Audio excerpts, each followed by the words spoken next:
बिस्मिल्लाहिर्रहमानिर्रहीम अस्सलाम वालेकुम। मैं हूं इब्रार हुसैन अस्तोरी और नाज़रीन मैं इस वक्त पार्लियामेंट हाउस के सामने डी चौक में मौजूद हूं। और आपको याद है डी चौक इमरान खान के 124 दिन धरने के बाद बड़ा मशहूर हुआ था। बात करते हैं आज इमरान खान की, क्योंकि जब बात इमरान खान की हो तो फिर जिक्र भी इमरान खान का ही होता है। इमरान खान आजकल ऑक्सफोर्ड यूनिवर्सिटी का इंतखाबात लड़ने जा रहे हैं, चांसलर का। अडियाला जेल में होते हुए ये बड़ा इलेक्शन कैसे जीत पाएंगे, कैसे लड़ पाएंगे, और फिर जो प्रोपेगेंडा किया जा रहा है मुस्लिम लीग नून की जानिब से, हुकूमत की जानिब से, इस्टेब्लिशमेंट की जानिब से, पाकिस्तानी मीडिया की जानिब से, वो मैं एक्सपोज करने जा रहा हूँ।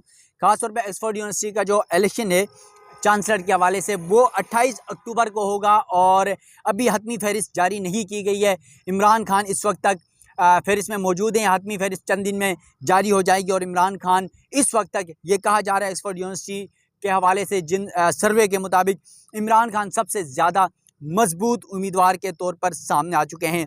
अब इसमें इमरान खान के हवाले से मुस्लिम लीग नून का जो मकरू चेहरा है वो कैसे बेनकाब हो रहा है।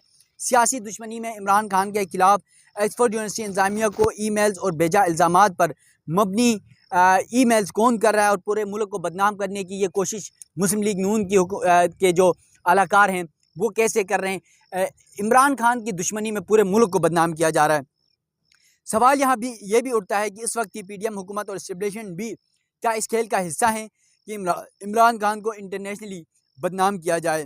क्या पाकिस्तान के ये सारे इदारे इमरान खान दुश्मनी में मुल्क को जानबूझकर बदनाम करने की कोशिश कर रहे हैं, साजिश कर रहे हैं? क्या तमाम इदारे, क्या तमाम हुकूमत, क्या तमाम सियासी जमातें सिर्फ एक शख्स को गिराने के लिए, जो अडियाला जेल में कैद है पिछले 1 साल से ज़्यादा का अरसा, उस शख्स को ऑक्सफोर्ड यूनिवर्सिटी में चांसलर बनने से रोकने के लिए ये तमाम तर प्रोपेगेंडे किए जा रहे हैं, ये तमाम तर प्लानिंग्स की जा रही है। चंद बैन अल-अक़वामी अखबारात और साफ़ियों के ज़रिए इमरान खान को बदनाम करने की कोशिश करने वालों को हर तरफ से मुँह की खानी पड़ रही है। इसकी कुछ वजूहात भी आपके सामने रखूँगा। एक तरफ जो इमरान खान को कल तक यहूदी कहते थे, यहूदियों का एजेंट कहते थे, आज उसको ऑक्सफोर्ड यूनिवर्सिटी को इंतजामिया को भेजने वाली ईमेल्स या अखबारात के ज़रिए जो प्रोपेगेंडा कर रहे थे उसी में कहा जा रहा है कि उम्मत मुस्लिमा के लीडर हैं। इमरान खान तो इस्लाम की बात करते हैं, इमरान खान तो इस्लामोफोबिया की बात करते हैं। और भाई कितना आप लोग इस कदर गिरेंगे एक शख्स को गिराने के लिए। अब देखें इनकी हकीकत। जो बरतानवी अखबार है दी गार्डियन में एक साफ़ी कैथरन ने कालम लिखा और कहा कि इमरान खान ऑक्सफोर्ड यूनिवर्सिटी के लिए क्या मौजू है या नहीं। कमाल तो देखें, उस साफ़ी ने कालम में लिखा कि इमरान खान ने तालिबान की हिमायत की, उसामा बिन लादेन को शहीद करार दिया। फिर कहा जा रहा है कि इमरान खान ने मलून सलमान रुश्दी को गुस्ताख कहा। तो गुस्ताख को गुस्ताख नहीं तो क्या कहेगा, ये बताएं। आप गुस्ताख नहीं मानते इसको? क्या प्रोपेगेंडा कर रहे हैं? क्या आप बहैसियत मुसलमान, बहैसियत पाकिस्तानी क्या करने जा रहे हैं एक शख्स के साथ? फिर उस साफ़ी ने लिखा, इमरान खान को 14 साल सज़ा हुई है तो वो इलेक्शन कैसे लड़ सकता है, या कैसे ऑक्सफोर्ड यूनिवर्सिटी के लिए वो दस्तियाब होंगे। सबसे बड़ा झूठ और फ़रेब और प्रोपेगेंडा यही है कि इमरान खान इस वक्त किसी भी मुकदमे में सज़ा याफ्ता नहीं है। तमाम मुकदमात में, जो 3 मुकदमात, उसकी मैं तफसीलात भी रखूँगा, मुकदमात की कौन कौन से मुकदमात हैं, कितनी कितनी सज़ाएँ हुई है और फिर किस तरह वो बाइज़्ज़त भरी हुई है, वो तफसीलात भी रखूँगा। और इस वक्त कौन कौन से मुकदमात हैं जो ज़ेर समाअत हैं, उसकी तफसीलात भी आपके सामने रखूँगा। तो नाज़रीन, इमरान खान के खिलाफ 3 बड़े मुकदमात थे जिन पर सज़ाएँ सुनाई गई। तीनों मुकदमात में वो ट्रायल कोर्ट और हाई कोर्ट से बाइज़्ज़त बरी हो गए। अब तालिबान की बात करते हैं। इमरान खान ने तालिबान के साथ एक अच्छा, यानी अफ़गानियों के साथ एक अच्छा रिलेशन कायम करने की कोशिश की। उसमें पाकिस्तान के इदारे भी शामिल थे। आपको पता है फैज़ हमीद को जो किरदार था। फिर उसके ज़रिए पाकिस्तान में अमन लाने की भरपूर कोशिश की गई। और इमरान खान के दौर में जो 2000 से 1999 से या 2001 से जो हालात हो रहे थे पाकिस्तान में, कभी बम धमाके, कभी फायरिंग्स, कभी कत्ल गारत, वो तमाम तर मामलात बातचीत के ज़रिए हल करने की कोशिश की गई और उसमें बहुत हद तक कामयाबी मिली। अब उसामा बिन लादेन के हवाले से कहा जा रहा है, उसामा बिन लादेन किसी पाकिस्तान या किसी मुसलमान के दुश्मन नहीं थे, बल्कि वो अमरीकियों के लिए दुश्मन थे। वो अमरीकियों के लिए उनकी आंखों में खनकते थे। तो अब अमरीकियों ने उसे मारा, तो बहैसियत मुसलमान हम सारे मिल के उसको शहीद ही कहते हैं। मैं भी कहता हूँ, आप भी उसामा बिन लादेन को शहीद ही कहते हैं। फिर सलमान रुश्दी जैसे गुस्ताख को क्या गुस्ताख कहना गुनाह है? इमरान खान, आपको पता है कि जो शख्स गुस्ताख मलून सलमान रुश्दी को बाइकाट करके पूरी उम्मत मुस्लिमा के जज्बात की उन्होंने तर्जमानी की। और फिर मैं देख रहा था समा टीवी का एक प्रोग्राम है किरण नाज का, उस प्रोग्राम में जो अलीम खान है, मौजूदा हुकूमत के वज़ीर भी हैं, उनका टीवी चैनल है, उसमें नईम बंजोता भी मौजूद थे, नून लीग के और दीगर रहनुमा भी थे। वहाँ पर बार बार किरण नाज ये पूछ रहे कि इमरान खान ने ये किया, इमरान खान ने वो किया, इमरान खान बदनामी का बाइस बन रहे। और भाई जिस शख्स का आप नाम नहीं ले सकते अपनी टीवी चैनल में, जिस इमरान खान का नाम नहीं ले सकते और उस इमरान खान की तस्वीर तक नहीं चला सकते, आप कौन सी बात कर रहे हैं? आप किस दुनिया में रह रहे हैं? आपने इमरान खान के हवाले से ये बातें शुरू कर दी, तो शर्म तो किसी को आती नहीं। यहाँ पर डूब मरने का मकाम तो किसी को है नहीं कि आपने एक शख्स को गिराने के लिए उस पर नाम तक, उसकी तस्वीर तक पाबंदी लगाई हुई है और फिर जो प्रोपेगेंडा है उसमें बानी पीटीआई के नाम से आप चीज़ें चला रहे हैं। अजीब सी सूरत हाल है। अब फिर सज़ाएँ की बातें हो रही हैं। सज़ाएँ अब मैं आपको बता देता हूँ।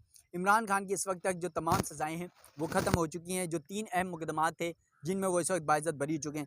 ख़ासतौर पर तोशा खाना का केस था सबसे अहम जो है, उसमें इमरान खान को 14 साल कैद, 10 साल के लिए इमरान खान को नाअहल किया गया था और इस तोशा खाना में इमरान खान की अहलिया बुशरा बीबी को भी सज़ा सुनाई गई थी और फिर सज़ा में 68 करोड़ 70 लाख जुर्माना फ़ी कस, यानी इमरान खान और बुशरा बीबी को अदा करने का क्या हुक्म दिया गया था। फिर इद्दत में निकाह केस 7-7 साल सज़ा थी, 5-5 लाख रुपए जुर्माना था इमरान खान और बुशरा बीबी के ऊपर। और फिर तीसरा मुकदमा साइफ़र केस का था जिस पर इमरान खान ने कहा था कि साजिश के तहत मेरी हुकूमत गिराई गई। उस साइफ़र पर 10 साल कैद की सज़ा इमरान खान और शाह महमूद कुरैशी को सुनाई गई। और इन तमाम मुकदमात में बाद में ट्रायल कोर्ट में और फिर हाई कोर्ट ने इस तीनों फैसलों को, इन तीनों मुकदमात को की सज़ाएँ मुअत्तल की और फिर बाइज़्ज़त बरी कर दिया इमरान खान और बुशरा बीबी और शाह महमूद कुरैशी को। अब इस तमाम सूरत हाल के बावजूद आप क्या करना चाह रहे हैं?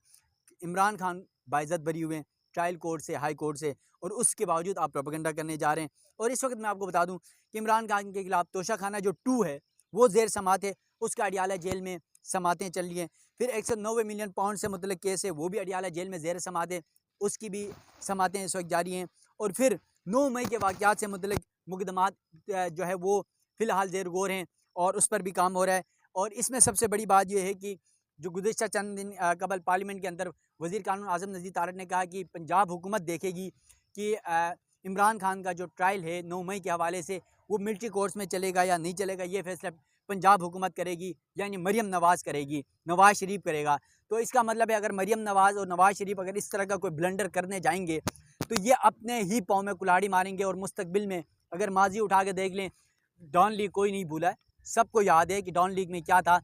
अगर आज आप इमरान खान का ट्रायल, एक साबिक वज़ीर आज़म का ट्रायल मिलिट्री कोर्ट्स में करवाएंगे तो कल उसके को भुगतने के लिए आप भी तैयार रहें, क्योंकि जिस तरह के हालात हैं, जिस तरह के मामलात हैं, इसमें तो आप इमरान खान को गिराने के चक्कर में आप खुद भी गिर चुके हैं। तो शायद मुझे नहीं लगता, क्योंकि मरियम नवाज़ जज्बाती हैं, शायद वो इस तरह का कोई फ़ैसला कर ले, लेकिन नवाज़ शरीफ जिसने माजी में बहुत सारे मसाइल, बहुत सारी मुश्किलात फेस की हैं, उन्होंने उरूज भी देखा है, ज़वाल भी देखा है, बगावत भी देखी है और फिर उन्होंने जलावतनी भी देखी है।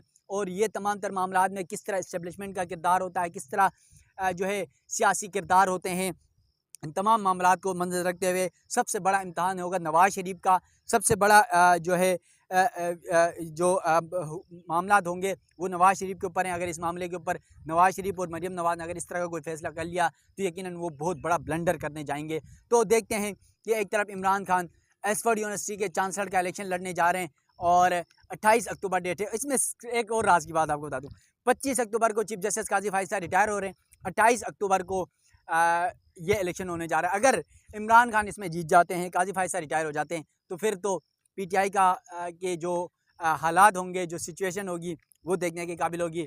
नाज़रीन, मज़ीद डेवलपमेंट के साथ आपके सामने खिदमत में जो है हाजिर होता रहूँगा। मुझे दीजिएगा इजाज़त। अल्लाह हाफिज़।